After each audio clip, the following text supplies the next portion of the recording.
Hello, I'm Cinnamon470, and Daredevil Born Again is disappointing. Let's turn the clock back 10 years. Netflix's Daredevil took the world by storm. It had complex characters, terrific acting, an intriguing narrative, well-made practical effects, and well-choreographed fight scenes. And Daredevil Born Again has one of these. I mean, what happened? Your balls drop off? The writing is childish, the characters are pale reflections of what they were, and half the fights are CGI spaghetti. The very title of Born Again doesn't have anything to do with the original comic, especially since key plot points and events were already used back in season 3 of the original series. The title is just used to draw in the comic fans because the Born Again book is considered to be the best Daredevil comic ever written. It is, and you should most definitely read it. This video will also contain spoilers for both the original series and Born Again, so this is your opportunity to leave. And if you like what I do, subscribe if you haven't. If we can get to 1,000 subscribers, I can finally start getting paid. In the years preceding the show's release, there were multiple reports that both Karen and Foggy, the two most important people in Matt's life, would be killed off screen at the start of the series to push Matt into giving up Daredevil. After the massive outrage, it was later reported that there were multiple reshoots to change the series' plot. So instead, Foggy gets killed on screen by Bullseye, and Karen leaves New York. Now, major characters dying in Daredevil isn't anything new, but usually they die later in the season after some major story beats, so their death has more impact on the spectators. But the real reason they killed Foggy and later removed Karen was to replace them with fresh characters to fill their archetypes. So instead of Foggy being the lawyer best friend, we get Kristen, and instead of Karen being the investigator, we get Cherry. Now, Kristen and Cherry aren't the worst characters, but because they don't have any on-screen history with Matt, he's more isolated and can't bounce off their personalities in a meaningful way that makes them important to the narrative. Also, they're a complete downgrade in terms of their respective archetypes, because Kristen doesn't contribute much as a lawyer, and Cherry does the bare minimum as an investigator. Especially in comparison to Karen and Foggy, because they both contributed to the plot in ways Matt couldn't. Like when in season 2, Foggy had to represent Frank Castle in court because Matt had to be Daredevil. Or how Karen managed to find Frank's late family and military history while the DA was trying to bury it. And what's worse, Cherry's character is always trying to discourage Matt from being Daredevil, but doesn't offer any real arguments on why Matt shouldn't be a vigilante. And it's even more insulting since Cherry doesn't have any emotional leverage to realistically deter Matt, especially since he didn't exist before the season started. When Foggy discovered Matt's secret, there was an understandable conflict, because Foggy respects the law and due process, he's upset with his best friend lying to him for years, and he's afraid of Matt dying. I mean, if you had to replace Karen with a diverse investigator, why not Brent Mahoney, especially since he's actually from the original cast and has history with both Matt and Daredevil? After Foggy gets shot, a fight between Daredevil and Bullseye breaks out, but most of the fight between them is two CGI models slapping each other, and they're too rubbery and noticeable. And that's when I can see them, but the room is so dark and full of smoke I can barely make out what's happening. And when Daredevil swings around, it looks fake because his momentum isn't carried through the landing. I mean, this isn't the Uncanny Valley, this is the Uncanny Canyon. So much so that I can get more entertainment from this one clip of a guy getting hit in the head with a microwave than the entire fight I just witnessed. Because that microwave is real. But they both get tired later in the fight, just like the previous series, so it's good. If you're going to have a character act tired during a fight, he has to stay tired for the rest of the scene. And he shouldn't be able to jump several feet in the air after swinging to the roof of a building. Holy shit, you just jumped 12 feet straight in the air. Been doing Pilates for 10 years. Doing Pilates? You jumped 12 feet straight in the air. Also, why would Daredevil swing to the roof when he was originally in the stairwell? He just had to go up a few stairs and end up in the same place with a lot less energy exerted. When the fight is over, Daredevil pushes Bullseye off the roof of a 4-story building, and he doesn't die. I am not making this shit up! The current belief by the apologist is that he survived because of the enhancement to his spine, but what about the rest of his body? Like his ribs or his skull? The last time Daredevil pushed a guy off a roof, he got put into a coma, but Poindexter doesn't appear to have any lasting impairments. After Foggy's death, we cut to 1 year later.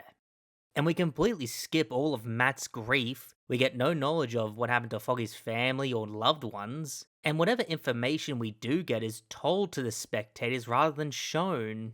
We also don't know how Bullseye got out of prison the first time, or why he would target Foggy of all people until the last 2 episodes of the season. And it's especially jarring since most of his anger would be towards Fisk, since he killed the woman Dex had a thing for, and manipulated his grief so he would become Fisk's enforcer. And when Dex found out he was used, he tried to kill both Wilson and Vanessa during their wedding reception, and Wilson broke Dex's back. Turns out the reason Bullseye killed Foggy was because Vanessa hired him. And Bullseye was never in prison, but actually a mental institution. Well, I guess that resolves everything. The show is good now. Except no the fuck it isn't. Why is Bullseye not in prison? He may be a diagnosed psychopath, but he's not crazy. He was fully aware of what he was doing and is responsible for multiple murders. And why would Vanessa hire Bullseye and not just some random assassin? Bullseye wanted to kill her and her husband last time they met. And by that logic, why would Bullseye accept the job from Vanessa? Even if you argue that he was on medication, what about when the drugs wore off? And if he was playing the long game and was going to betray her after the job was done, why wouldn't Bullseye make a plea deal and out her for a reduced sentence? And another thing, we're told that after Foggy's death, Cherry and Matt started an investigation to see if anyone hired Bullseye, and they turned up nothing. Yeah, I have these 3 seasons of Daredevil to submit into evidence, Your Honor, with multiple examples of both Matt and Karen Page proving that they are good investigators and would have discovered the connection to Vanessa. The most important one that should be convincing enough was that Karen discovered the whereabouts of Wilson's mother, who was publicly pronounced dead and had every possible trace of her scrubbed from the public record. Yet Karen found her because she was motivated to look hard enough. And I'm pretty sure both she and Matt would be motivated enough to hunt down whoever wanted to kill their friend. Or at the very least, look over Foggy's case files like they do a year later. And why wouldn't Vanessa be a suspect from the get-go? She's had people killed before. You know, the leverage Matt was using to keep Wilson in check. You keep my secret, and you won't harm Karen Page or Foggy Nelson or anyone else. Because if you do, I will go after your wife, and I will prove Vanessa ordered the murder of Agent Ray and the team. And like her husband, she'll spend the rest of her life in a cell. Anyway, the reason Vanessa had Foggy killed was because the case he was working on would have inadvertently revealed that Red Hook Pier is a free port, and apparently outside New York's jurisdiction. And Vanessa has been using it for illegal operations under the pretense that she can't be prosecuted for any of her crimes committed there since it's viewed as a sovereign state separate from America. Yeah, that's not how free ports work. They're only exempt on paying tariffs on imported goods. It's not a crime-free zone. And the police can still search the goods imported and exported there if they have reasonable cause. The second biggest plotline of the series is that Wilson Fisk becomes mayor of New York, but we never know how Fisk got elected. I know we see that some citizens like Fisk for reasons. Why are we even talking about this? You know, he supposedly crushed a guy's head. Good rumor, crushed his head. I mean, I'd actually like to see that. But what I mean is, we don't know how someone who has been publicly arrested twice became the mayor of New York City, especially when people convicted of any felony are barred from becoming elected officials. But in episode 9, that question gets answered by a throwaway line stating that Fisk got acquitted because Ray Nadim's dying declaration wasn't enough to put him away. The whole FBI corruption scandal, Agent Nadim, all that. It's why my husband was acquitted. Sorry, Ray, guess you died for nothing. Even if the dying declaration wasn't enough, what about the various FBI agents on Fisk's payroll? Wouldn't any of them have testified for a reduced sentence, especially since prison is notorious for being a hazardous environment for cops? So, I guess you guys heard. Special Agent in charge happily flipped. She corroborated Ray's dying declaration. What about the jurors who had their families threatened at Fisk's earlier trial? Did they testify? Or any of the other people who were working for Fisk under duress? And I know there's going to be that one MCU fanatic who's going to say, it's a superhero show, don't take it too seriously. Daredevil was popular in the first place because the show took itself seriously, especially when it came to the lawyer part of Matt's life. And because Daredevil is as much a courtroom drama as it is a superhero drama, relevant American laws have to be addressed when certain plot points come up. Like at the beginning of the original series when Karen is framed for murder. Sure, Matt knows she's innocent because he can hear her heartbeat, but what also makes both Matt and Foggy suspect foul play was that the DA didn't charge her despite the overwhelming evidence, since they didn't want certain details of the arrest becoming public knowledge. And at the end of season 3, when Ray Nadim knew he would be killed for knowing too much, he recorded a dying declaration which would put the Kingpin in prison despite his earlier testimony becoming useless.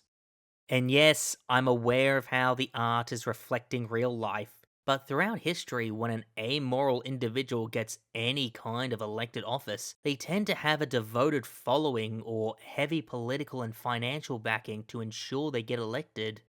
I'm not saying Fisk couldn't get elected, but it should have been a longer plotline that was explored throughout the season so we can see how he became mayor rather than just winning the race at the end of episode 1.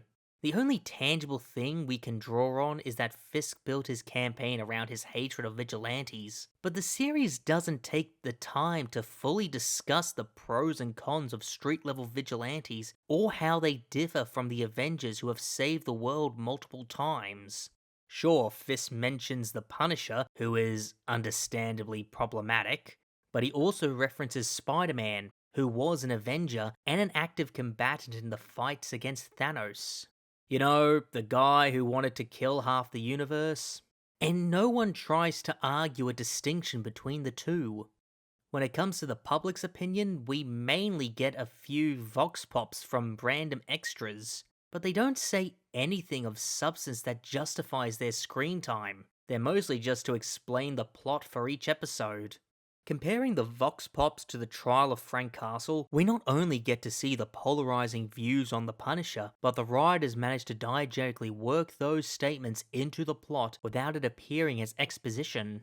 And speaking of vigilante trials, Hector Ayala's court case clearly shows that the writers don't understand how to write a courtroom drama. What basically happens is that this low-level drug dealer turned CI was being beaten on by two corrupt cops, and Hector stepped in to break up the fight. In the struggle, one of the cops falls and gets hit by a train. The other cop pulls his badge and gun, and Hector is arrested. After Hector's identity as the White Tiger is revealed, the jury finds him not guilty, but he ends up shot. Now, if anyone watching this video is an aspiring writer who wants to do courtroom dramas, you need to know how the law works and what legal tricks lawyers pull in court to win. Like, Matt can't just have a surprise witness without telling the court because the opposition has to have a chance to depose them. And when Matt does put the witness on the stand, he lies and says he wasn't involved in the fight, and Matt gives up too quickly and does nothing to try and get him to tell the truth. Like, ask him under oath if he feels threatened by the cops in the courtroom, or ask if the other night Matt came to his apartment offering protection if he testified, or try to provoke him into an outburst like we've seen him do before. How is it that Matt is a bad lawyer in his own show, but a better lawyer in She-Hulk? Because Matt put all his eggs into the one basket, he instead decides to reveal Hector's identity as White Tiger to attest to his noble character. Now, Hector being revealed to be a vigilante probably wouldn't help his case, because how would his pattern of behavior of him going out in costume and fighting people disprove the cops' claim that he picked a fight with them, just because he didn't have his costume or mystical amulet? Or wearing my amulet. He wasn't in possession of his mystical amulet. Why would he do this without the amulet? Also, Hector being revealed to be a vigilante would only get him arrested on different charges, since Fisk's whole campaign was built on stopping people who take the law into their own hands. But after Hector gets acquitted and his identity revealed, he just goes back to being White Tiger without Fisk doing anything other than complain to a journalist, which really undercuts his influence in the city. And the fact that Matt of all people would out Hector's identity is ludicrous, because now Hector and his family are exposed to whoever has a grudge with the White Tiger. And Catholic guilt Matt doesn't get any blame for this action after episode 3, especially since it could be argued he caused Hector's death. Now, if it were Kirsten who outed Hector, not only would it not character assassinate Matt for at least this episode, but it would create drama with Matt and Kristen's relationship. The only thing in the trial that could be argued to make sense was the jury's verdict, because verdicts are decided on the jury's feelings on the defendant, and the last group of testimonies were people describing how White Tiger saved them, and reading police reports of White Tiger helping law enforcement. Plus, it probably helped that the DA's closing statement made no bloody sense. Do you know what happens to a person when they get hit by a train? When you have 200,000 pounds of steel slam into you, all of your bones break. All of your organs are eviscerated. Your body twists up like a circus balloon full of blood. But here's the kicker. You're still alive. You don't actually die until they back the train up, and then your body, it just bursts. Yeah, I did a quick Google search, which might have made some select organizations worried for my mental health, and a train going at high speed would have killed the guy instantly. And the DA goes on this whole spiel about how doing good things doesn't make you a good person, but doesn't use in-universe examples like how even though Iron Man gave his life to beat Thanos, he still created Ultron, which caused multiple people to get killed and is what incited the creation of the Sokovia Accords. But no, his whole closing argument is Hector isn't all good, and an incorrect statement about how falling in front of a high-speed train won't instantly kill you. That's gonna be my headcanon for Born Again. Hector got acquitted because the DA's an idiot. Though Hector doesn't go to jail, he gets shot by someone wearing the Punisher's logo.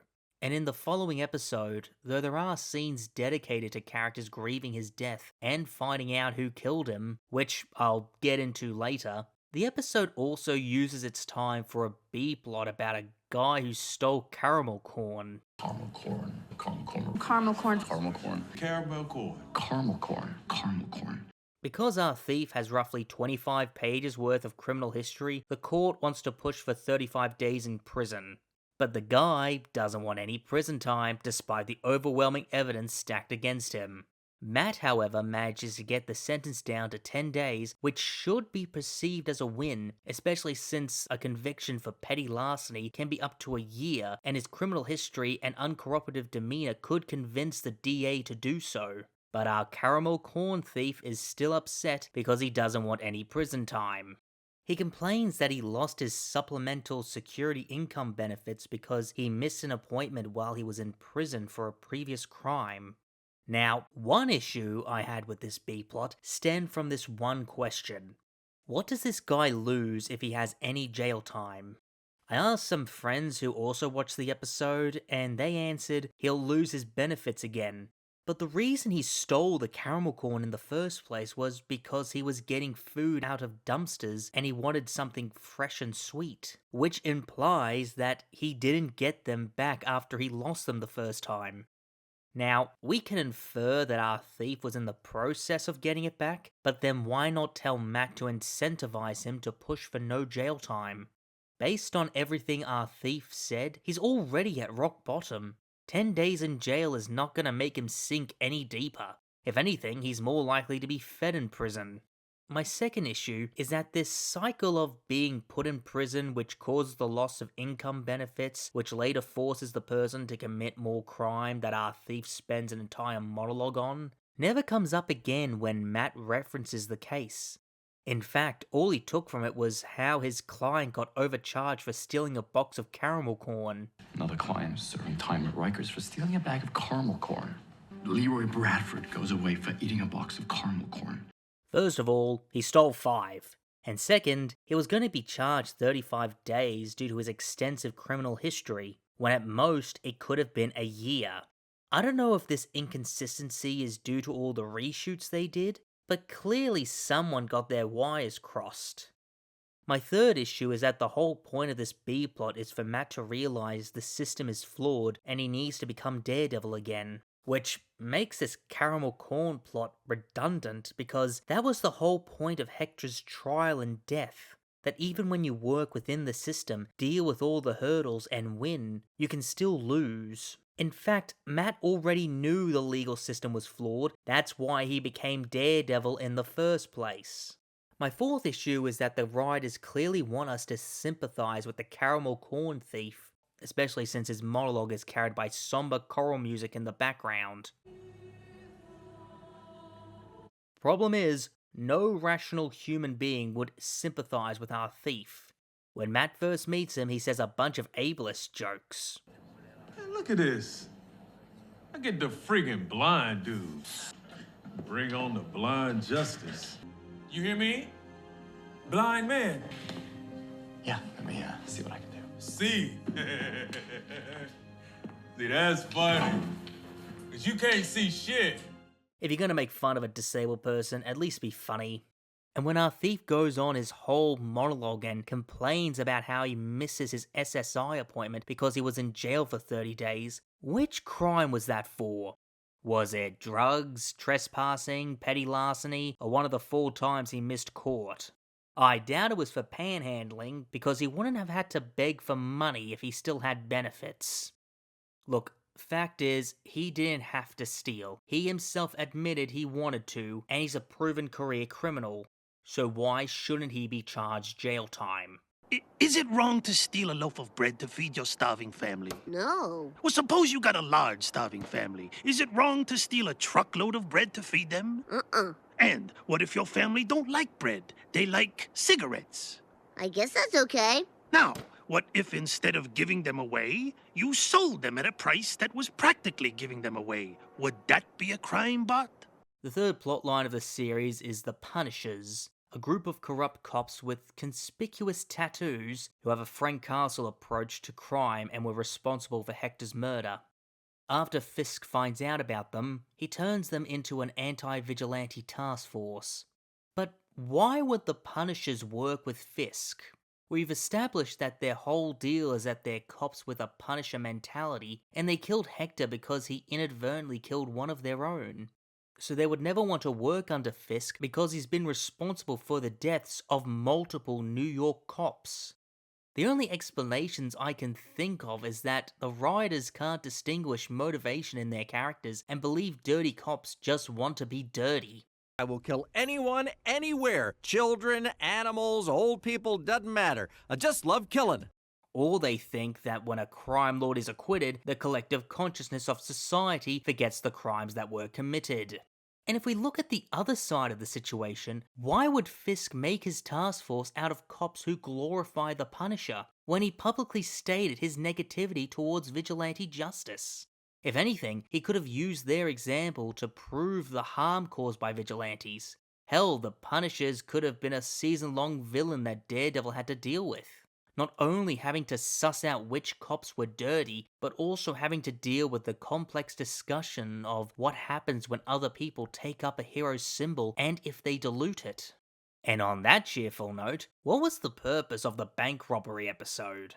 I know that one of the crooks from the first episode is present, and they're trying to get the necessary funds to pay off a crime lord's debt that was established in earlier episodes and becomes relevant again in the next episode. But the failure of the heist and the brutal defeat of the crew's leader doesn't get any mention from the criminal element in the show. In the original series, whenever Daredevil would act against any of the criminal factions, they would react to his interference and escalate the violence and collateral damage, conveying to the spectators that though Daredevil is a competent crime fighter, his enemies aren't afraid to hurt innocent people to get to him, which added drama to Matt's one-man war on crime because he wonders whether his actions are making things worse.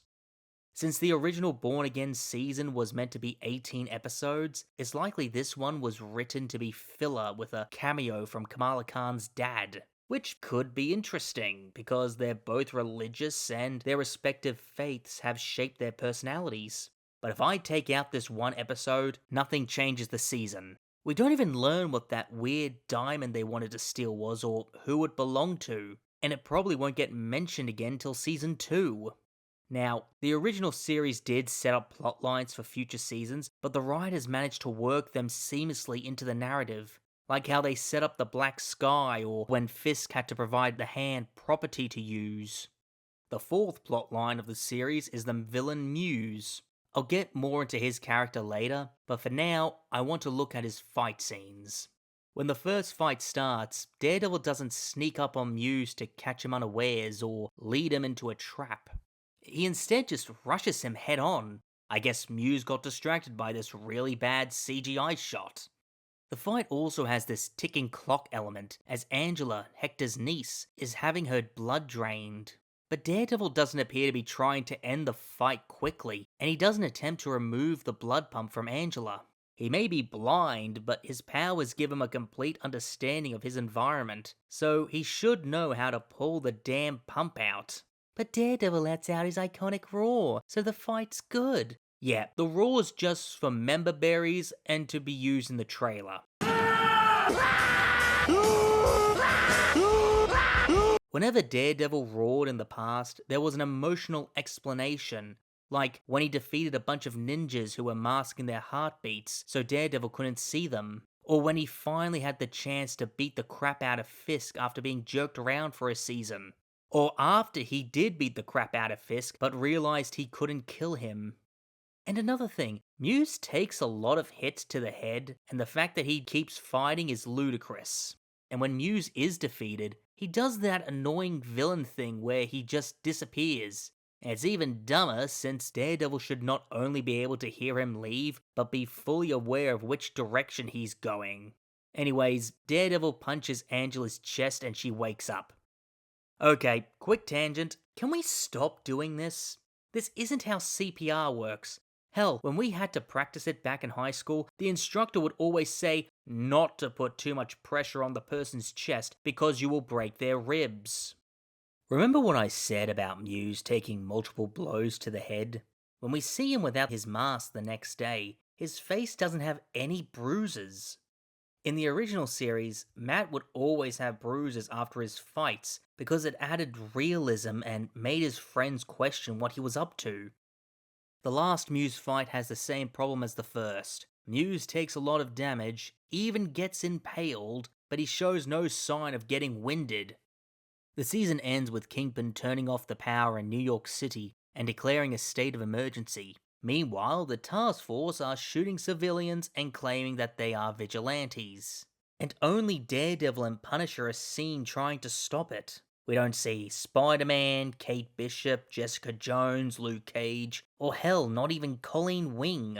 If the carnage was limited to just Hell's Kitchen, that would be understandable, but all of Manhattan being without power and people suffering from police brutality, I'm pretty sure at least Spider-Man would do something about it. And if the show didn't have the rights to feature those characters, why would the writers have the climax involve the entire city being under siege while the show exists in a universe with other superheroes? Matt's character arc from Born Again is just a rehash of the ending to Season 2 and his character arc in Defenders. One of Matt's villains kills someone near and dear to him, Matt then pushes them off a roof, but it doesn't kill them, and in the aftermath, Matt stops being Daredevil and puts all his energy into being a good lawyer, only for the violence in the city to force him to fight back and take up the mantle of Daredevil again. The whole thing is just to reset Matt to the status the writers want him to be without putting in the time and effort to make it feel natural. Because writers today find it easier to break something and build it back up the way they like it instead of building upon the foundation that was already there. It's the same crap they pulled with Fallout and Star Wars, and this reset assassinates Matt's character. The original series was about Matt dealing with the temptation of murder, and all that is undone in the first 10 minutes of Born Again when Matt pushes Bullseye off a roof. If the plan was to keep Matt from being Daredevil, they could have instead used Fisk's selection and public stance on vigilantes as a way for Matt and Wilson to renegotiate their original deal. That deal being Kingpin wouldn't reveal Matt's identity or attack innocent people, a deal I'm pretty sure he broke in Hawkeye. And in exchange, Matt doesn't put Vanessa in prison for having Ray Nadeem killed. But because Fisk is mayor and hasn't done anything illegal yet, if you ignore what happened in Hawkeye and Echo, Daredevil couldn't do anything about it. So, Matt and Fisk meet up and make a new deal. Fisk doesn't arrest Matt for being a vigilante, and Matt doesn't expose Vanessa. But because the police are cracking down on vigilantes, Matt has to restrict how much he goes out as Daredevil. Because if he gets caught by the police and his identity gets exposed, Karen and Foggy could get arrested as accessories. And if all three end up in prison, Fisk would have free reign to do what he likes. And as time passes, crime starts to escalate and Matt feels compelled to go out as Daredevil. But now the stakes are higher because not only is his life on the line, but so is Karen and Foggy's freedom if he gets caught. Matt is also too careless with his secret identity, especially with antagonists like Officer Powell, who was beaten savagely while Matt wasn't wearing a mask. And though he wouldn't suspect Matt as Daredevil, he could expose Matt faking his blindness to the other Punishers. Another example is when he opened the bank vault while Kamala Khan's dad was standing next to him. I think the only reason why was because the writers realized how meta it would be that a superhero was speaking to the father of another superhero. But Matt has always kept his identity guarded, even around other vigilantes. Though Hector Ayala is well acted by the late Karma de los Reyes, we don't really delve into the origin of his amulet, what his powers are or their limitations, especially since he gets shot in the head despite wearing it. And in terms of narrative, Hector's character is just meant to be fridge so Matt can become Daredevil, and his niece to very likely become the next White Tiger for Season 2.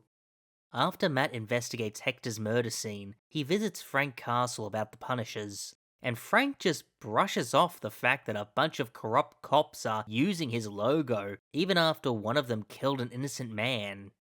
Now, Frank has extreme methods in how he fights crime, but he still has something akin to a moral compass. Especially in his own series, when he thought he killed innocent people, he turned himself in and was willing to go to prison. And he would most definitely drop whatever he was doing to deal with a bunch of corrupt cops appropriating the symbol he wore to avenge his murdered family. But he doesn't get involved to the season finale after Karen calls for help. And when the Punisher does act against the task force, he just walks up to their base, kills a few, and gets captured.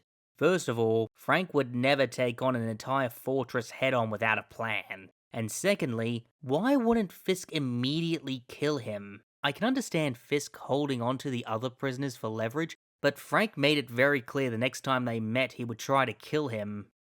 When the Irish mob captured Frank alive back in Season 2, it was because Frank had their money hidden. But Fisk has no reason to keep Frank alive.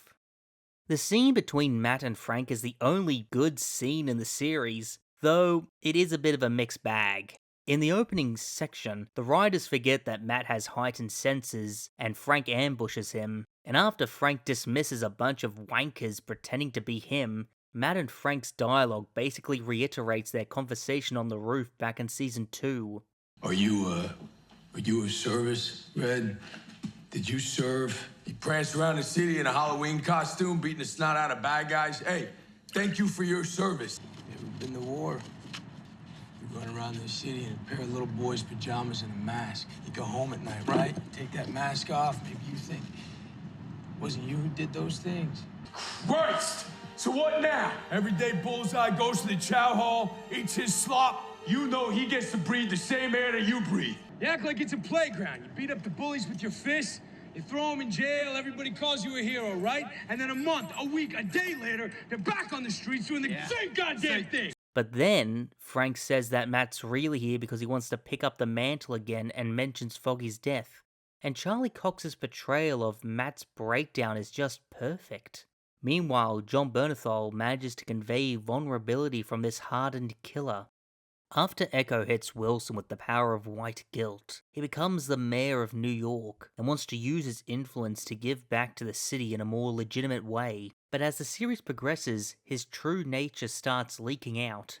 And it would indeed be interesting to watch this Scorpion try to go against his nature only to drown, but we don't technically get that. At the end of episode 1, we find out that Vanessa had an affair with a man called Adam, and she asks Wilson not to kill him. As the series progresses, we notice Wilson's hands are injured, like he was punching someone. And at the end of episode 4, it is revealed that Wilson had kidnapped Adam, for what I can surmise, right after he got elected as mayor. So this plotline the writers are trying to push about Wilson being a better person and genuinely trying to do right by the city only for his Kingpin persona to return is a complete lie. It's almost as though the entire Echo storyline was a complete waste of time. Also, because Vanessa cucked him, Fisk's intimidation diminishes in the eyes of the spectators, and I will never believe Vanessa would ever cheat on Wilson just because he was away for a few months. Especially when in the original series, she was alone in Spain while Wilson was in prison, and she not only remained faithful, but became even more devoted to him. The series also makes Fisk look like a fool. While he's mayor, he's shown to be oblivious to the bureaucracy required to revitalize Red Hook Pier. But Wilson used to be a property developer in the original series. He should know how the bureaucracy works. Wilson is also too forgiving of his TikTok underling Daniel because he's a kiss-ass. Daniel ends up blabbing Wilson's plan to a journalist, which revealed that he was bypassing the unions. And Wilson doesn't fire Daniel. In fact, he later promotes him because of his loyalty. Yeah, loyalty is meaningless if your subordinate is a fuckwit. Finally, Fisk uses his anti-vigilante stance as the backbone for his mayoral campaign, but he doesn't do anything to stop any of the vigilantes that are still active in New York till episode 6. White Tiger, Swordsman, Punisher, and even Spider-Man are all mentioned, but Fisk just complains about them rather than putting in place actual policies to inhibit their activities. He doesn't even have Hector Ayala arrested after being revealed to be White Tiger. And when Matt becomes Daredevil again, Fisk decides to punish him by moving Bullseye to general population. Yeah, I think I've spoken enough about why this makes no sense considering their history. In the comics, Muse was introduced at first through his artwork, a painting on a wall with at least 60 people's blood mixed in. As Daredevil continues his investigation, he discovers the dead bodies of multiple Inhumans stuck in mundane positions. And when Daredevil finally comes face to face with Muse, he says in a calm demeanor, "Hello, did you like my work?" What made Muse stand out among Daredevil's villain roster were these two specific things. First, Muse had a condition that caused him to be akin to a black hole of sensory input, so it was difficult for Daredevil to sense him. And the second is his reasoning for killing. There's always an understandable motive for Daredevil's villains committing murder. Kingpin kills because he views it as a necessity to lead the criminal underbelly, and because he has a short temper. And Bullseye kills because he's a psychopath pushed in a violent direction. But Muse kills because he doesn't view people as people, but materials he needs to make his art pieces. Like he was cutting pieces of clay and shaping them into a sculpture, in some cases literally. And what really made the character's impression linger was what happened after he got caught. Anticipating that Daredevil would break his fingers to stop him from making new art pieces, Muse breaks them himself, stating that now his artworks are unique and their style can never be replicated. Daredevil then takes his mask off and says, "What are you?" And Muse's answer is, "A man in a mask." Born Again Muse has none of the interesting qualities that give him the same level of recognition. His sensory absorption ability is non-existent. When we first see him, he barely speaks, and when he does, he's erratic and out of control. There's this false belief that if you want to write an intimidating, insane character, they have to be over the top and loud. But being loud doesn't make someone intimidating, at least not always. It makes them annoying. What makes an intimidating villain is that they can commit heinous acts while having a cool demeanor. That's what made Muse so intimidating in the comics. He had the demeanor of a creative artist while he was killing people. In fact, Matt doesn't find out about Muse's existence till episode 6, because the season wastes so much time with redundant storylines and focuses too much on setting up season 2, Muse doesn't get properly built up. There are appearances in earlier episodes, but they're just there so the spectators don't forget he exists. The writers don't even use the fact that Muse's therapist is Matt's girlfriend as a way to learn more about him and build up his presence and his future conflict with Daredevil. In the same episode where Matt finds out about Muse, he tracks him down and beats him. And in the next episode, we are told about his backstory from a secondhand source, and he dies. Almost as though his storyline was a complete waste of time. If the writers couldn't think of a way to expand their conflict over 9 episodes, or at the very least half of that, they could have at least used the sensory vortex Muse produces to make a new challenge for Daredevil to overcome. Think about it, a villain that counters Daredevil's powers. But all we get is a basic crazy person in a mask who's pretty good at Taekwondo. How familiar are you with Taekwondo? Taekwondo. Taekwondo. Taekwondo. Taekwondo. Taekwondo. Heather Glenn is Matt's love interest for the season. She should be more important since she has connections to all the major characters, being Matt's girlfriend, the Fisk's couples counselor, and Muse's therapist. But those connections aren't capitalized enough. Heather also wants to write a book on vigilantes but is too basic in her analysis. What about a mask? Does it hide us and give us permission to do things that are legally and socially taboo, like violence? I mean, does a mask allow us to be our true selves, or does it strip away our identity and allow us to act like animals? She puts too much emphasis into the vigilantes' costumes, but doesn't think to look into the state of the city, the levels of corruption, or their personal histories. Hell, she even suggests getting an interview with the Punisher of all people. Which really makes me question if she has a grasp on what's really happening in the world around her. There's also this subplot where she knows that Matt has a past with Fisk, and he keeps saying how bad he is, but doesn't get into great detail because it would reveal he's Daredevil. Except it wouldn't, because Matt worked the case against Fisk as a lawyer, not just a vigilante. Matt can just explain how it started with Karen getting framed for murder and both Foggy and he represented her. And after someone tried to kill her in her cell, they dug deeper, which eventually led them to Fisk. And together they made a case to have him arrested. If you've been paying attention, you might suspect that the writers for Born Again didn't think to rewatch the old show to remember some key details. It's also likely they originally intended to do a soft reboot, but still use the original actors to bring in the old audience, but decided to double back because of the backlash. Now, one of the defenses people use for Born Again is that we shouldn't be so critical because it was on the cutting room floor for so long. Guess what? I don't care, because it shouldn't have gotten this bad in the first place. If you don't believe me, watch the original Daredevil. Because even at their worst, the team that produced that show sure as shit didn't need to do a bunch of reshoots to cover up their incompetence.